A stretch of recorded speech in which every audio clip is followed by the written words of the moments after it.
With this one, we're going to start a little bit differently. I'm going to start in an isometric view. I'm going to start with the line command. Click here. Make sure that you turn your ortho on. And this one, you're going to have to make sure that you're kind of reading exactly what your instructions are saying next to your cursor. So I'm going to go this direction, a distance of 10.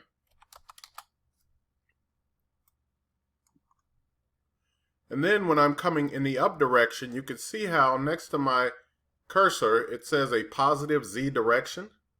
I'm going to type in 5. I'll go back this direction, 8. Turn back this direction, 10. Back 8. I'm going to go down, so it's giving me that negative Z direction, 5. And finally back this direction of 10. I'm going to go ahead and fillet all my corners. So I'm just going to use the regular 2D fillet. Radius will be 1. And I have more than one, so I will use the multiple option. And go ahead and put a fillet at each one of these corners.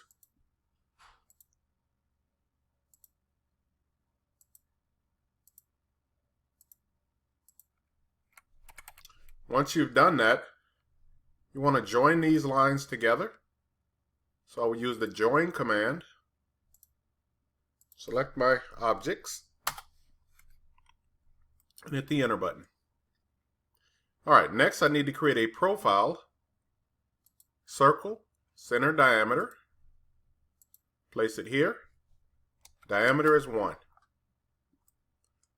Next I'm going to rotate my circle. So I'm going to use the rotate gizmo with that.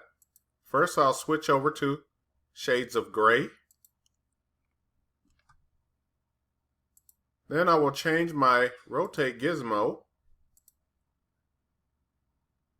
Select my object and then select the red axis. Move that circle from its center point to either one of the endpoints. Let's use the sweep command. The object that I want to sweep is this circle. And then my path is going to be this line here. Next, I'm going to use the shell command.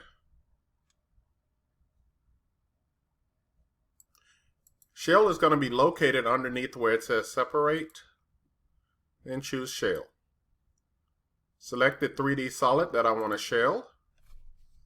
And then you're going to select the faces that you want to remove. So I'm going to select that face and this face. Next it's going to ask you for what's the offset distance or the thickness. And I'm going to type in 0.0625. And make sure that you hit the enter button twice just to exit out of the shell command.